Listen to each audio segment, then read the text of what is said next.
Assalamualaikum warahmatullahi wabarakatuh. Perkenalkan nama saya Arif Yanadi Nugroho dengan NIM 240201020752 MJ805. Mata kuliah Cyber Security Management, Program Studi Manajemen PJJ S1. Kali ini topik yang akan saya bahas yaitu mengenai analisis dan rencana manajemen keamanan siber studi kasus Tokopedia.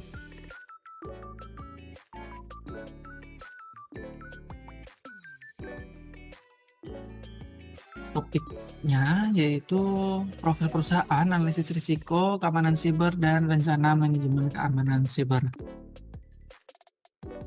Profil yang pertama, jenis perusahaan itu e-commerce startup teknologi.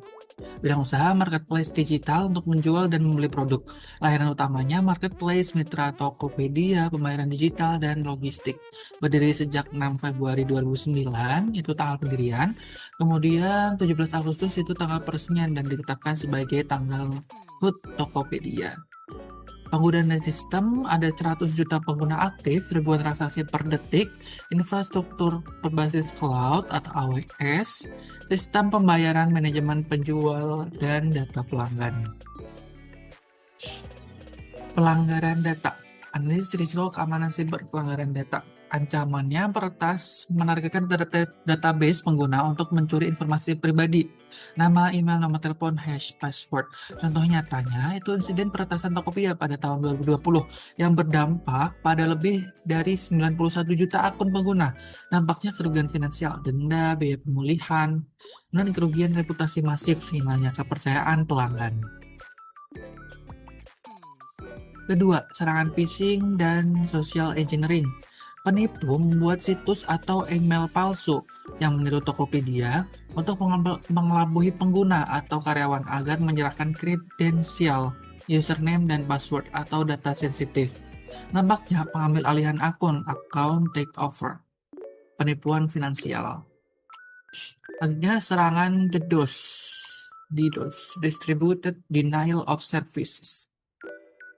Ancaman membanjiri server Tokopedia dengan lalu lintas palsu, sehingga layanan menjadi tidak dapat diakses oleh pengguna sah. Dampaknya, gangguan layanan, kerugian pendapatan selama downtime, dan penurunan kepercayaan.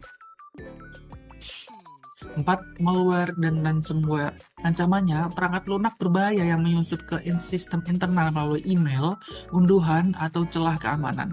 Ransomware dapat mengenkripsi data penting dan meminta tebusan. Dampaknya, pelumpuhan operasional, kehilangan data permanen, dan biaya tebusan yang sangat besar. 5. Ancaman orang dalam, insider threat. Ancaman yaitu karyawan baik sengaja atau tidak sengaja menyalahgunakan akses untuk mencuri data atau merusak sistem. Dampaknya kebocoran data rahasia perusahaan, sabotase internal. Ketiga, rencana manajemen keamanan siber. Tujuan utama keamanan siber itu kan melindungi data pengguna dan mitra, menjaga kepercayaan publik, dan memastikan kelangsungan bisnis. Prinsip utama keamanan siber itu confidentiality. Rahasiaan data hanya dapat diakses oleh pihak yang berwenang, contoh enkripsi data pelanggan.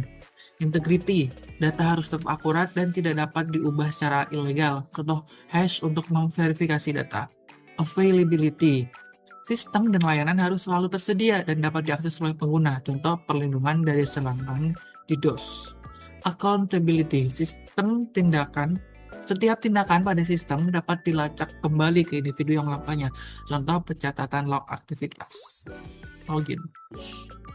Infrastruktur teknologi. Pertama, perlindungan data dan aplikasi menggunakan enkripsi di seluruh platform dan web application firewall untuk menahan serangan.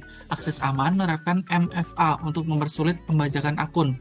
Deteksi dan pengujian memantau sistem 24/7 untuk aktivitas aneh dan setiap rutin melakukan tes kebocoran. Kebijakan internal, hak akses minimum, karyawan hanya diberi akses ke data yang benar-benar mereka butuhkan untuk bekerja. Pelatihan keamanan wajib, seluruh staf diedukasi secara rutin untuk mengenali ancaman seperti phishing.